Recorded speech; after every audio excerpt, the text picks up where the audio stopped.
হরিভক্তি বিলাসে বলছে সারা রাত হরি কথা শুনলে 25 ভাগ পুণ্য সঞ্চার হয়। হরিবাসরে একটা আন কথা বললে 75 ভাগ মহাপাপ হয়। আর এটা তোমরা নিশ্চয়ই জানো, রাজার পাপে রাজ্য নষ্ট, প্রজারা পায় কষ্ট, আর গিন্নির পাপে সংসার নষ্ট, ছেলে পুলে পায় কষ্ট।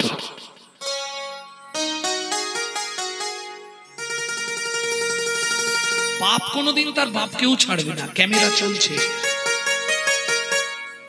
যদি পাপ তার বাপকে ছাড়তো তাহলে ভগবান কৃষ্ণকে ব্যাধের হাতে তীর খেয়ে মরতে হতো, রামচন্দ্রকে সরজু নদীতে গিয়ে সুসাইড করতে হতো, গঙ্গাপুত্র ভীষ্মকে 54 দিন সরসজ্জায় পড়ে থাকতে হতো।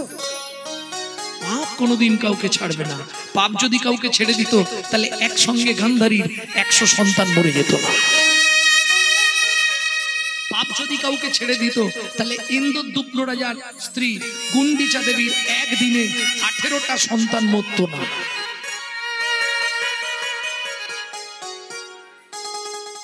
পাপ যদি কাউকে ছাড়তো তাহলে ভগবান রামচন্দ্রকে 14 বছর বনে ঘুরে বেড়াতে হতো না।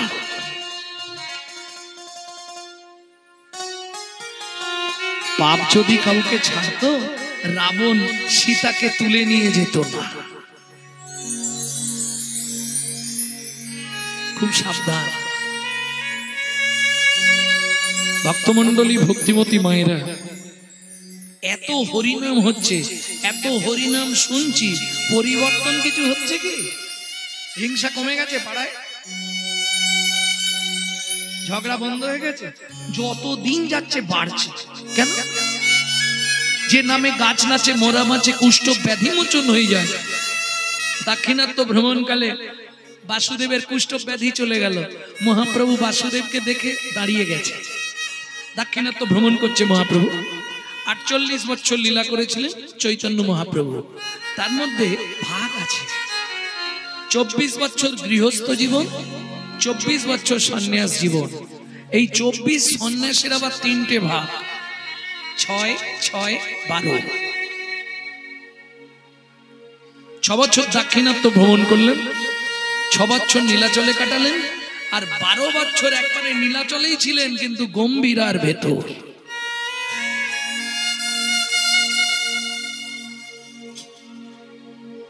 কদিন না ঘুমিয়ে থাকবেন? 1 দিন, 2 দিন, 5 দিন, 10 দিন, 15 দিন। 12 বছর না ঘুমিয়ে কাটালেন।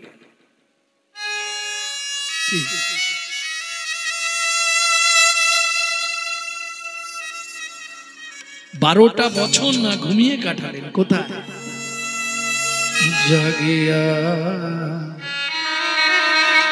রজনী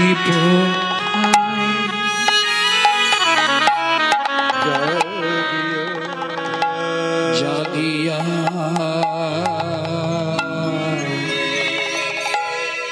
রজনী পোহায়, রজনী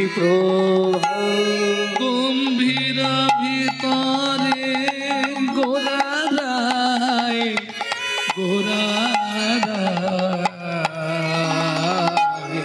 জাগিয়া। হরি বল, হরি বল। রজনী প্রভা স্বরূপ রামা নন্দ সনে, শুধু কৃষ্ণ কথা আলাপনে, স্বরূপ রামা নন্দ সনে।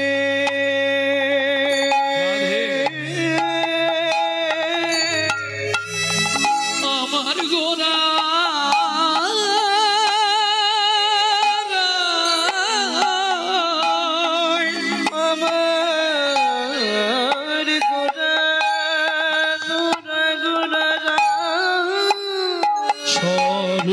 রামা নন্দ সনে। সারা রাত ঘুম নেই। কত বছর? 12 বছর। কৃষ্ণ কথা আলাপ তপনে চোখের জলে বুক ভাসি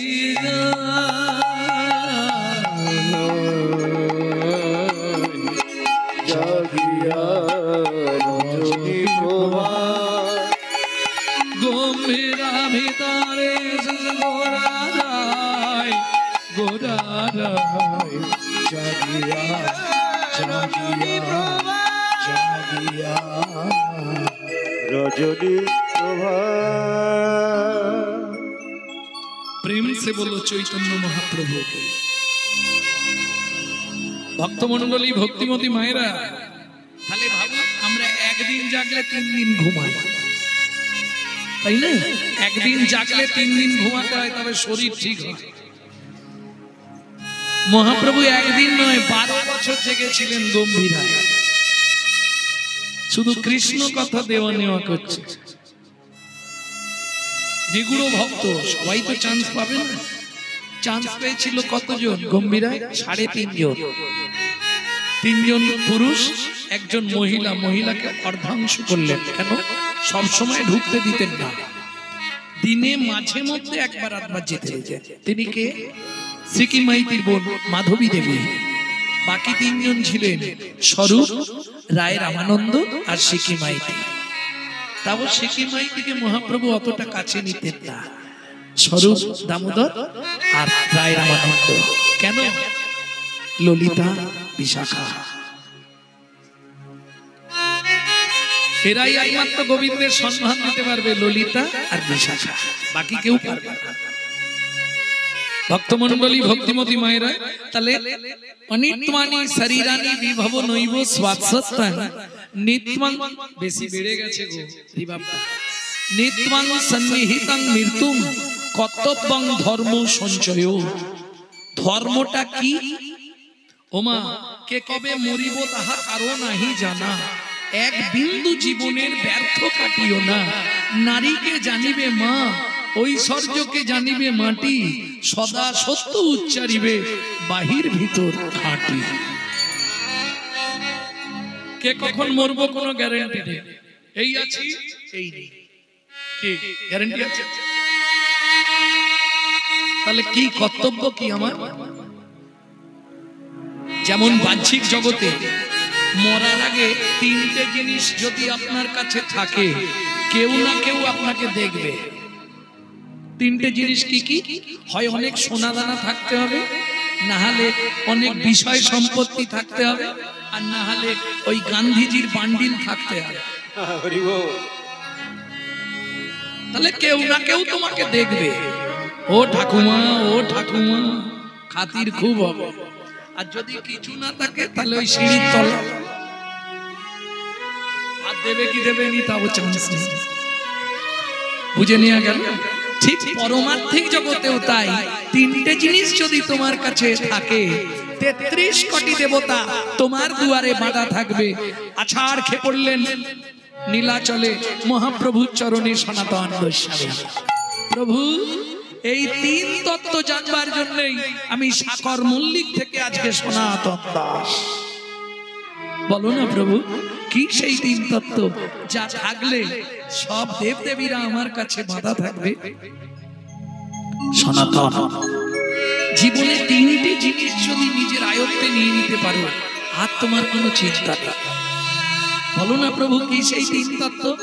মহাপ্রভু 2 চোখ দিয়ে ছটছর করে জল পড়ছে, কাঁদতে কাঁদতে বলছে, শোনো সনাতন, ভক্ত পদ রজ, ভক্ত পদ রজ, ভক্ত পদ ধৌত জন, ভক্ত পদ ধৌত জন, ভক্তের ভুক্ত অবশেষ, অবশেষ তিনি সাধনার বল, তিনি সাধনার বল।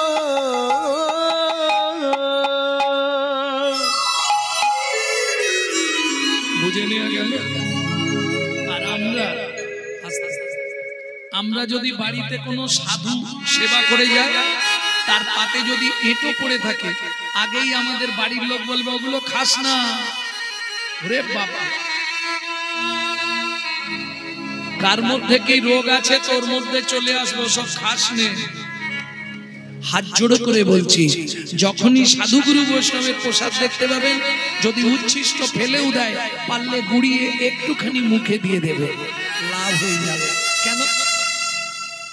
ডাক্তাররা বলছে তার যদি কোনো গোপন ব্যাধি থাকে আপনার মধ্যেও চলে আসবে, আর সাধুগুরু বৈষ্ণবের গোপন ব্যাধিটা আপনার মধ্যে যদি এসে যায় আপনি বেঁচে গেলে। কি গোপন ব্যাধিটা কি? তখন ভগবান কৃষ্ণ রাধারানীর সামনে এই শ্লোকটি উচ্চারিত করলেন, ন পারায় হংবর্জু সংদিজ সাধু কীর্তন দিবু ধাপিজ পিব দুর্জার গৃহ শৃঙ্খল মচনং তদ্ভকতি জ্যোতি সাধুনা। প্রেমময়ী গো,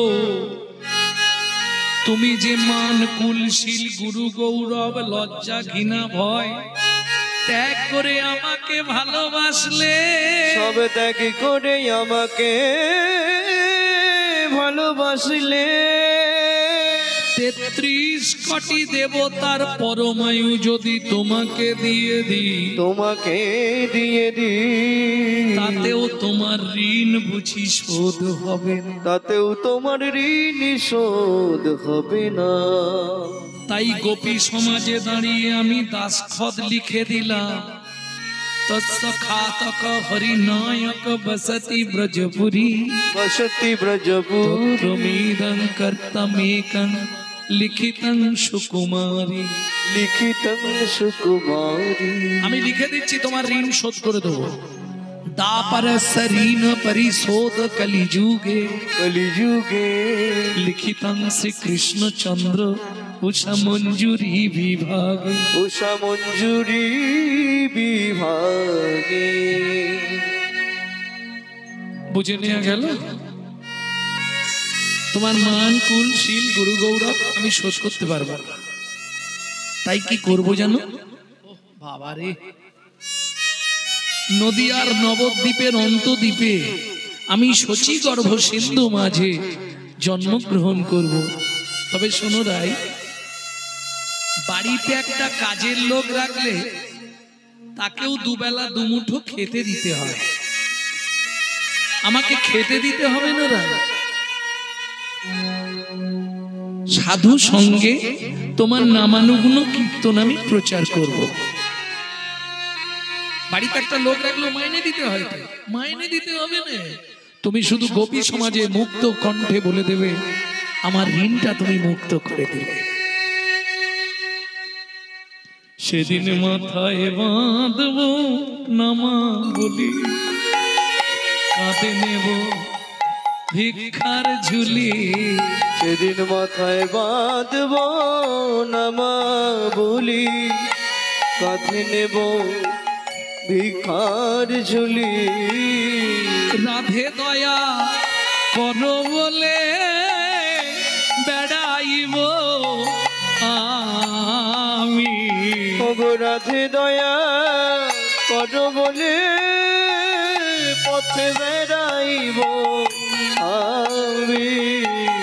সেদিন কলি ধন্য হবে, সেদিন কলি ধন্য হবে, যেদিন ওরাই তোমার কৃপা পাবে।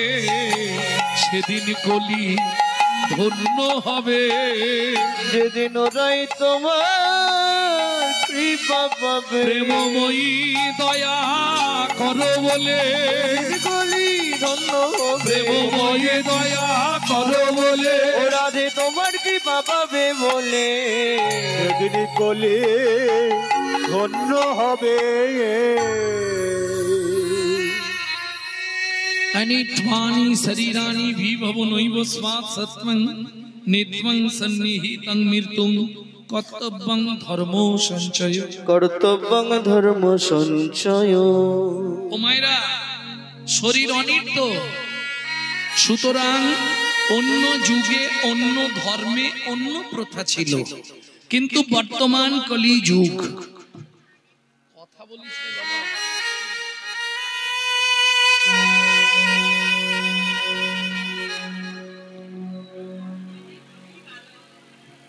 আচ্ছা, আগে কথাগুলো শেষ হয়ে যাক, তারপর আবার বলবো। যে যা গল্প করবার আগে করে নিন, তারপর আবার আমি বলবো। আমি বললে আপনার বলা যাবে না।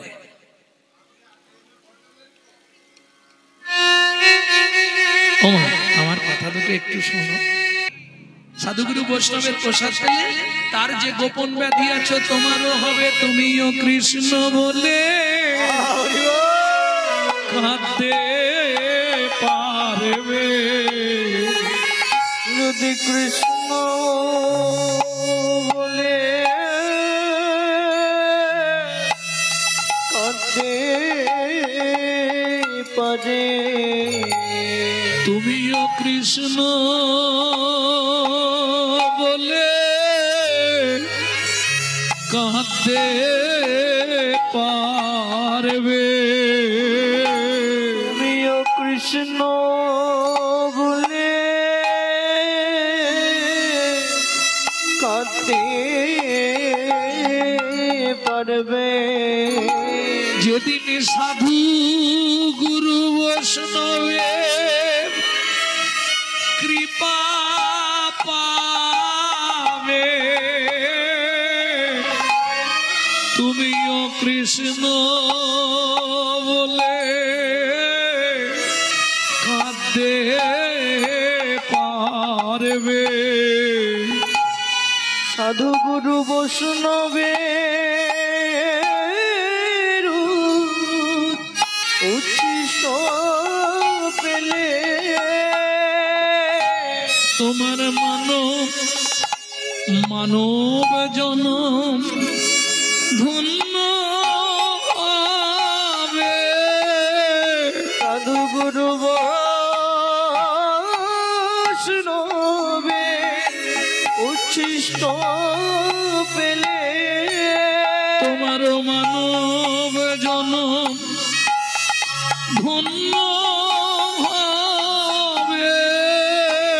সাধু গুরু বৈষ্ণবে উচ্ছিষ্ট পেলে তুমি ওই অনায়াসে দরে যাবে। তুমিও কৃষ্ণ নাম গেয়ে কাঁদতে পারবে। তোমার গোলকেতে বাস হবে। সাধু গুরু বৈষ্ণবের উচ্ছিষ্ট পেলে তোমার গোলক ধামে বাস হবে। সাধু গুরু বৈষ্ণবের উচ্ছিষ্ট পেলে তোমার গোলক ধামে বাস হবে। সাধু গুরু বৈষ্ণবের উচ্ছিষ্ট পেলে পৃথিবীতে আর আসতে হবে না, উচ্ছিষ্ট পেলে পৃথিবীতে আর আসতে হবে। গুরু বৈষ্ণবের উচ্ছিষ্ট তোমার এমনি জনমগ্নি করে যাবে। তুমি গোলক ধামে বাস পাবে। জনম তেমনি যাবে, পৃথিবীতে আর আসতে হবে না। সাধু বৈষ্ণবে প্রসাদ পেলে আমরা মানুষ হচ্ছি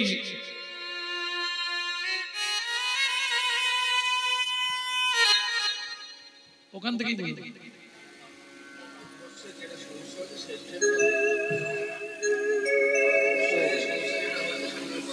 কীর্তন বন্ধ রাখো।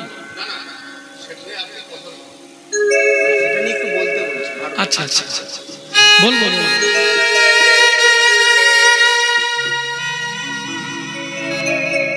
ভক্তমন্ডলী, ভক্তিমতী মায়েরা, তাহলে সাধুগুরু বৈষ্ণবের উচ্ছিষ্ট পেলে তোমার গোলক ধামে বাস হয়ে যাবে। পুনরপি জননং পুনরপি মরণং পুনঃ পুনঃ জননী জঠরে শয়নম। তোমাকে বারবার আসতেও হবে না, তোমাকে যেতেও হবে না। কিন্তু আমাদের দুর্ভাগ্য, মানুষ হচ্ছে জ্ঞান পাপী। সব জানি কিন্তু কিছুই করব না। জানি আগুনে হাত দিলে হাত পুড়বে, তবু দিয়ে দেখি না। অবজানন্তি মান মূঢ় স্বতনুমাশ্রিতম।